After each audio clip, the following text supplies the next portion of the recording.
एक बार एक घोड़ा जंगल में टहल रहा था। तभी अचानक उसके पीछे एक बड़ा सांप पड़ गया। जंगल में आगे जाने पर सांप ने घोड़े पर हमला करने की कोशिश की।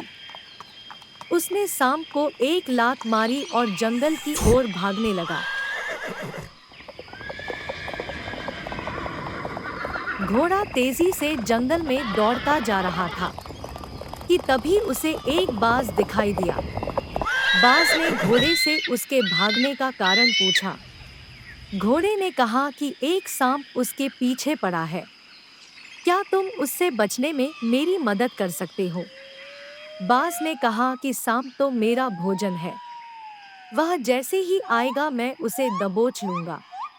तुम जाकर इस पेड़ के पीछे छुप जाओ। घोड़े ने ऐसा ही किया। वह जाकर एक बड़े पेड़ के पीछे छुप गया। थोड़ी देर बाद जब सांप आया तो बाज ने उस पर हमला कर दिया।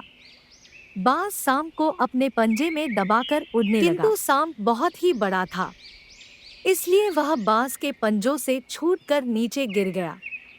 सांप का गुस्सा आसमान छूने लगा। उसने सोचा, एक तो घोड़े ने उसकी पूंछ पर पैर रख दिया था और ऊपर से बाज ने उस पर हमला किया। सांप ने खुद को संभालते हुए घोड़े के पीछे दौड़ना शुरू कर दिया।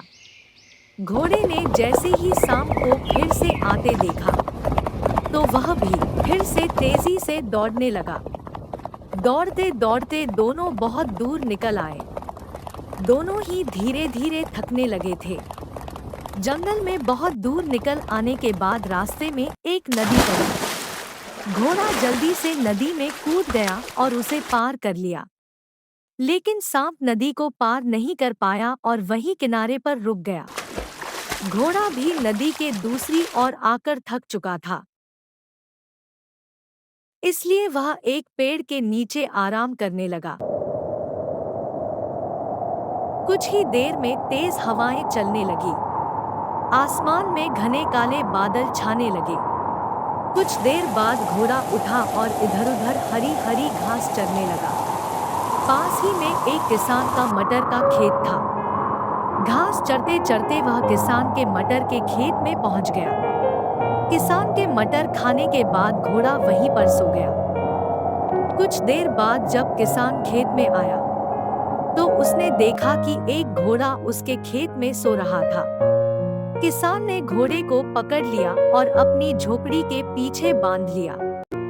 घोड़े की मदद से अब किसान अपने मटर दूर दूर के बाजारों में बेच सकता था, जिससे उसे काफी फायदा होता। उसने घोड़े के लिए एक बग्घी तैयार की और उसे दूर दूर के बाजारों में बेचना शुरू कर दिया, जिससे किसान को बहुत मुनाफा हुआ। साथ ही वह घोड़े का भी अच्छी तरह से ख्याल रखने लगा। वह घोड़े को मटर के साथ साथ और भी चीजें खाने को देता था। घोड़ा भी किसान के साथ खुश था। अब उसे हरी हरी घास खाने के लिए जंगल में भटकना नहीं पड़ता था। दी एंड।